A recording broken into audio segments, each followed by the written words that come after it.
Anne Cormack, the illegitimate daughter of an Irish lawyer, born around 1698, grew up on her father's plantation in South Carolina. A willful and rebellious spirit, she rejected an arranged marriage, ran away from home, and married a poor sailor named James Bonny. This path led them to New Providence, an infamous pirate haven. It was there, in the bustling taverns of Nassau, that Anne met John Rackham, known as Calico Jack. Leaving her husband, she joined Rackham's crew, disguised as a man, and soon became a full participant in their raids. Anne Bonny actively engaged in capturing merchant vessels, looting, and battles, matching the men in audacity and courage. However, the myth of her being the most cruel female pirate in the Caribbean is a pure fabrication, unsupported by facts. The myth of the most cruel female pirate in the Caribbean, though unsupported by facts, did not emerge from nowhere. It was a product of the shock Anne Bonny herself evoked, a woman who dared to defy all societal expectations of her place in the world. To understand the true origins of her audacity, one must look deeper than superficial tales of bloody massacres. Her journey into piracy is not a story of an innate drive for violence, but rather a series of forced decisions and desperate survival. As the illegitimate daughter of a prominent lawyer, Anne lived in the shadow of public condemnation from childhood. While she grew up on a wealthy plantation, this did not grant her status. This fact stigmatized her, depriving her of a normal future in respectable society. Imagine a privileged childhood, yet without the right to a decent name, without the right to true respect. In such an environment, where every glance could be a reproach and every whisper a reminder of shame, a powerful inner rebellion was born within her.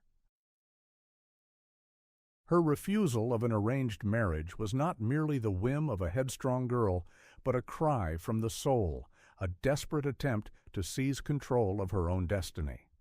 She did not just flee an unloved husband, she fled the suffocating shackles of societal morality, a life dictated by others' will.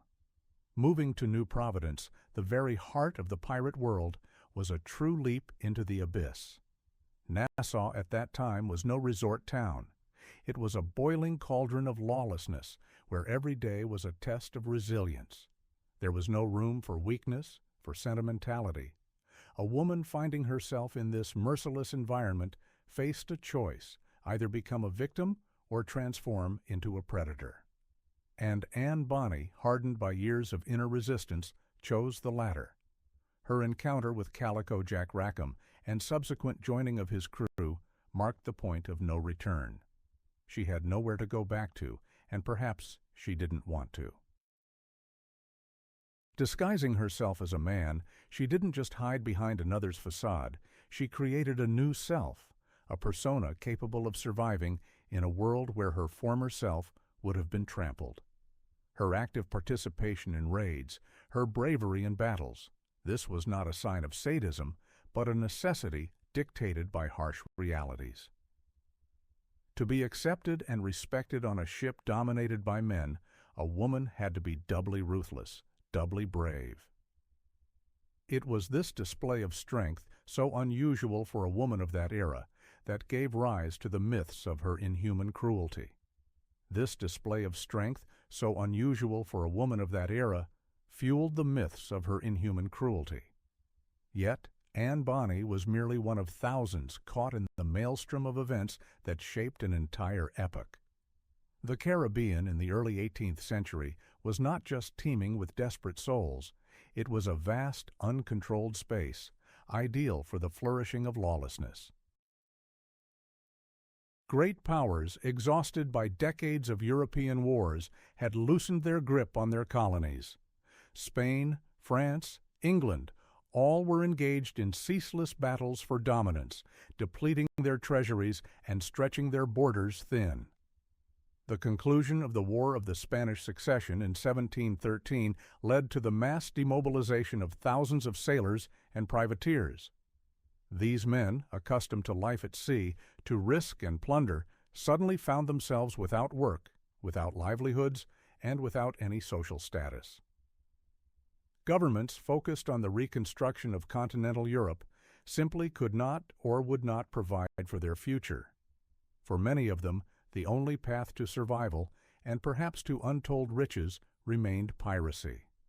There was no developed social security system, no retraining programs, only the sea full of merchant ships, and the chaos reigning in remote corners of the world. Simultaneously, colonial trade flourished as never before. Ships laden with gold, silver, sugar, tobacco, and spices regularly crossed the Caribbean, traveling from the New World to Europe. These routes were rich but poorly protected. The weakness of naval fleets, which until recently had been occupied with global conflicts, created ideal conditions for daring raids. Islands like New Providence transformed into self-governing pirate republics, effectively ignoring the authority of their mother countries. Nassau became a true melting pot where desperation, ambition, and greed fused. Here, one could easily sell stolen goods, replenish supplies, find new Confederates, and, most importantly, hide from justice. The social structure of the time also contributed to this phenomenon. The life of an ordinary sailor on a merchant or naval ship was unbearably harsh: meager food, cruel punishments, low pay, and sometimes none at all. Piracy, despite all its dangers, offered something unheard of for people of lower social standing: a share in the spoils, self-governance, a kind of democracy on board where every voice mattered, and most importantly, freedom from the tyranny of captains and admirals. This was not merely criminal activity. For many, it became the only way to gain dignity and control over their own lives.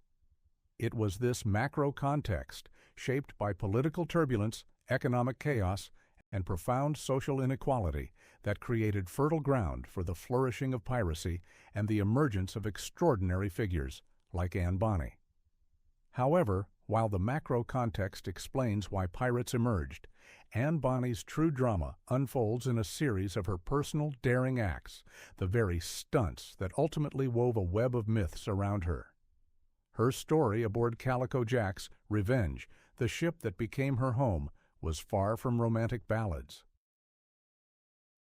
It was a harsh reality, demanding a constant struggle for a place in the sun, even among fellow outcasts. But it was here, in this floating hell, that Anne Bonny met another woman whose appearance would forever change her destiny and solidify her legend: Mary Read. Mary Read's joining of Rackham's crew was the first truly significant stunt that transcended ordinary pirate life.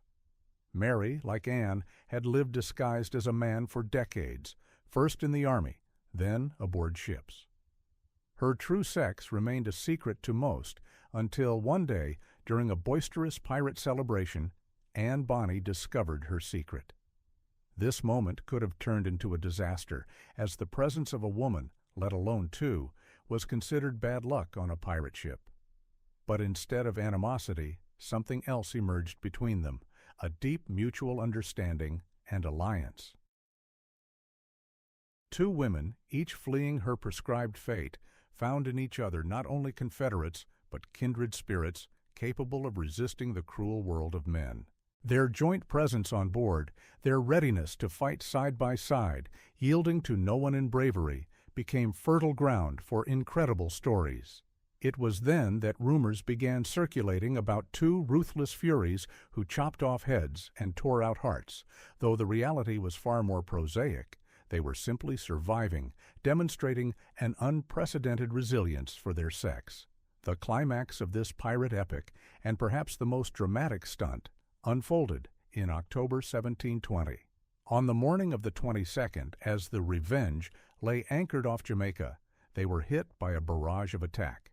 His Majesty's ship, the Vulture, commanded by Captain Jonathan Barnett, suddenly appeared on the horizon.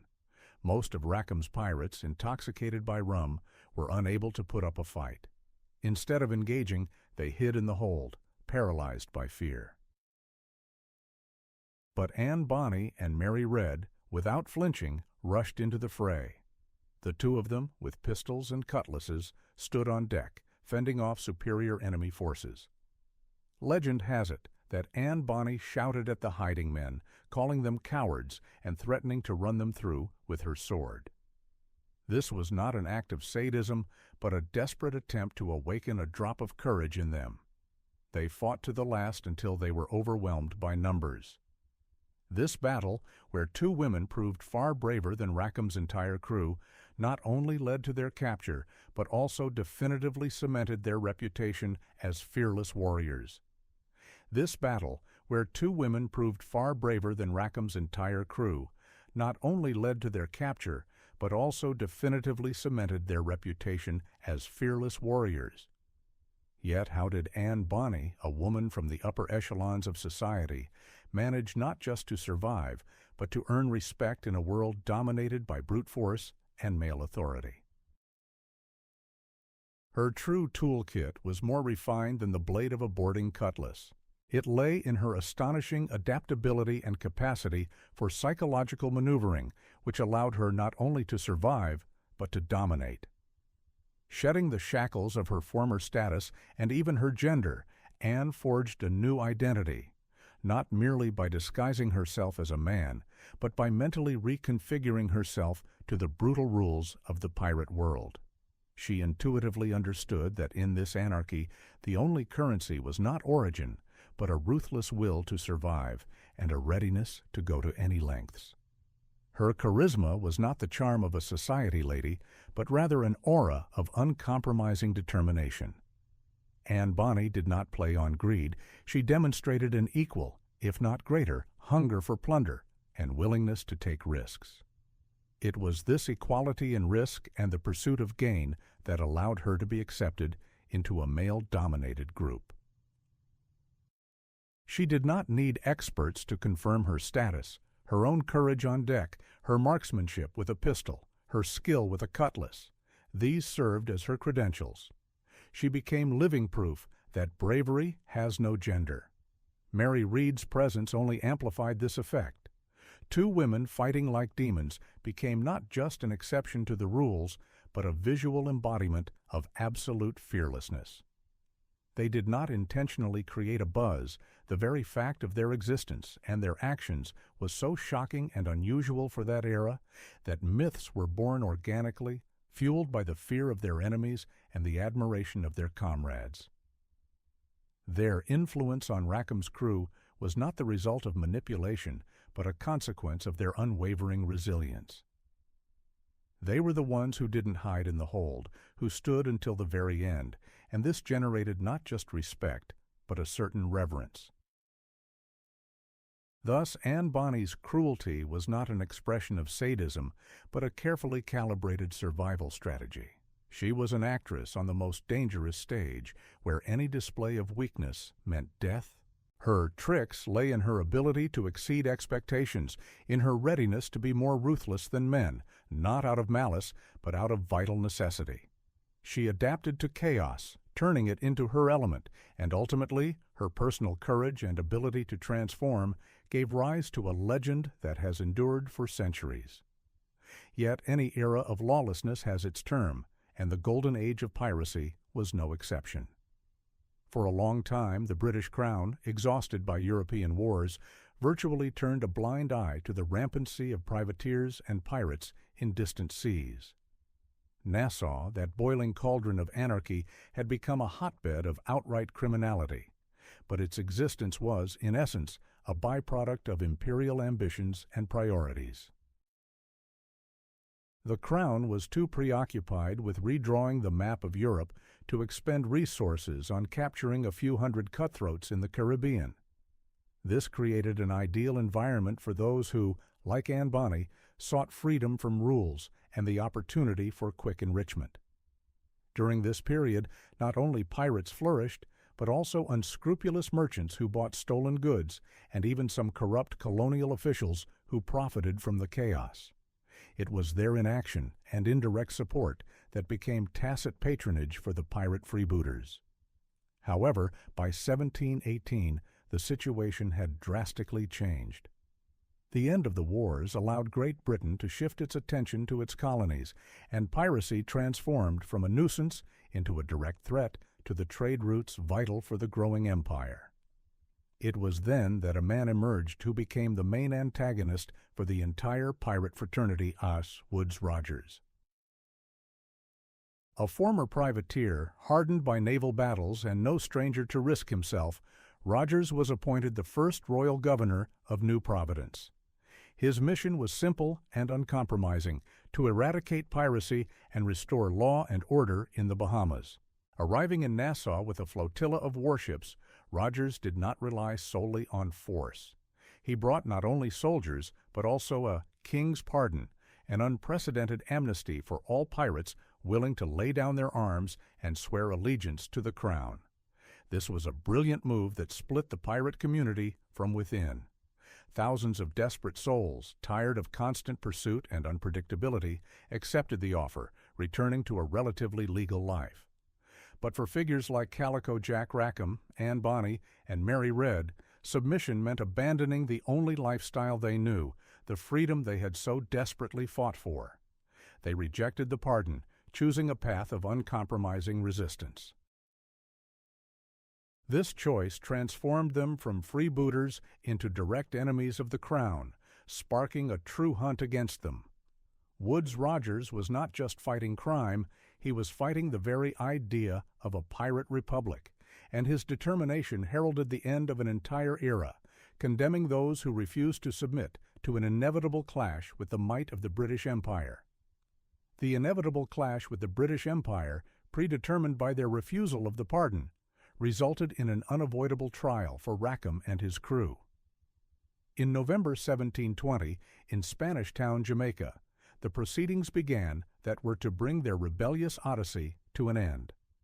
All surviving pirates, including Anne Bonny and Mary Red, stood in the dock. The verdict was predictable and harsh. All the men, including Calico Jack, were sentenced to be hanged. This was the culmination of their path of defiance. But it was here, in the courtroom, that the revelation occurred, which not only saved Anne and Mary from immediate execution, but forever wove them into the fabric of pirate legends.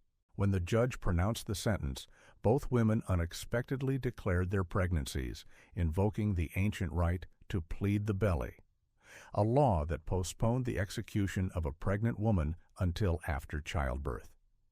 This was a final, desperate, yet brilliant move that allowed them to buy time in a hopeless situation. For those present, it was a shock, as most had known them only as fearless male pirates until then. And although their gender was already known to the authorities after their capture, the public admission in court, coupled with such a daring attempt to avoid the gallows, only intensified their aura of notoriety. Legend has it that before John Rackham's execution, he was brought to Anne in hopes she might soften and repent. But Anne Bonny, true to her character, hurled words at him that forever cemented her reputation as a ruthless and proud woman. "If you had fought like a man, you wouldn't be hanged like a dog."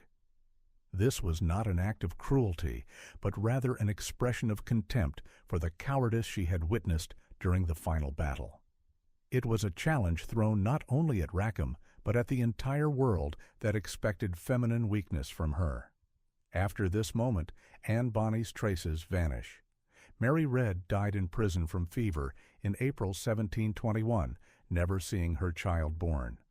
But Anne Bonny's fate remains one of the greatest mysteries in pirate history. Was she pardoned due to an influential father? Did she escape from prison? Did she return to a normal life under another name? No one knows. Her disappearance, this ultimate stunt, only reinforced the myth of her as a phantom, a woman who appeared from nowhere and dissolved into thin air, leaving behind only the echo of her daring life. It was this enigmatic disappearance, not fabricated atrocities, that became the final stroke to her portrait. The portrait of a woman who defied all rules until the very end. With the end of the Golden Age of Piracy, symbolized by the disappearance of the last unyielding freebooters, the Caribbean ceased to be a lawless zone. The British Crown, having asserted its authority, immediately began to reap the rewards of this victory. Trade routes, once swarming with corsairs, now became safe arteries through which streams of wealth flowed unhindered from the New World. Sugar from Jamaican plantations, tobacco from Virginia, gold and silver smuggled from Spanish possessions, all these cargoes now reached the shores of England in much larger volumes and with minimal losses. This sharply reduced risks for investors and trading companies. Marine insurance premiums significantly decreased, stimulating an even greater influx of capital into colonial trade. Entrepreneurs who had previously hesitated to invest in such risky ventures now saw the Caribbean region as a reliable source of profit. Investments poured into the development of plantations, port infrastructure, and shipbuilding, creating new jobs and strengthening economic ties between the mother country and the colonies. Her Majesty's treasury filled as never before thanks to increased customs duties and taxes from the flourishing colonies. The era when dozens of merchant ships annually fell prey to pirates was behind them, and revenues from imports and exports multiplied.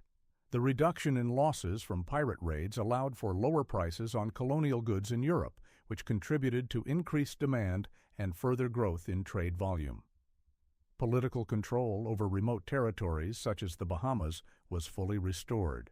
New Providence, once a bastion of anarchy, transformed into an important strategic point, ensuring British dominance in the region.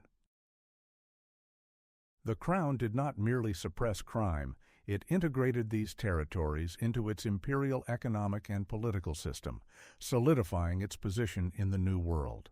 The establishment of order allowed for effective tax collection, the appointment of loyal governors, and the strengthening of the administrative apparatus, which had previously been impossible under the constant threat from pirates. This stabilization not only led to financial prosperity, but also created conditions for the further expansion of the British Empire, providing it with uninterrupted access to resources necessary for the Industrial Revolution. Piracy, which once threatened the very existence of colonial trade, was finally reduced to individual isolated incidents, and its eradication became a clear testament to the increased power and resolve of the British Crown. The order asserted by the Crown forever changed the Caribbean, but it could not erase from collective memory the images of those who dared to defy it. Anne Bonny's story, stripped of the bloody fabrications attributed to her, paradoxically became even more powerful. She was not a bloodthirsty fury, but her legacy proved far deeper than a mere list of atrocities. Anne's true audacity lay not in the number of enemies she cut down, but in the very fact of her existence in a world that left women no choice but to be either property or victim. Her legend, so detached from reality, grew out of shock and admiration, a mixture of the fear she instilled in opponents and a certain reverence her comrades felt for her unparalleled bravery. Society, unable to accommodate a woman who fought on equal terms with men, preferred to distort her image, transforming her into a monster. This was simpler than admitting that courage and freedom have no gender. Thus, the myth of the most cruel female pirate in the Caribbean replaced the truth about a woman who desperately fought for her survival and right to self-determination. The paradox of her legacy is that her true achievement, the struggle for dignity in a world without rules, overcoming social barriers, and demonstrating incredible resilience, was replaced by a more convenient but false story of sadism. Her story is not only a chapter in the Golden Age of Piracy, but also a universal lesson on how humanity constructs legends.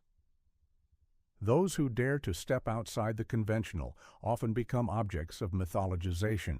Their actions are distorted to fit preconceived notions or dramatic expectations.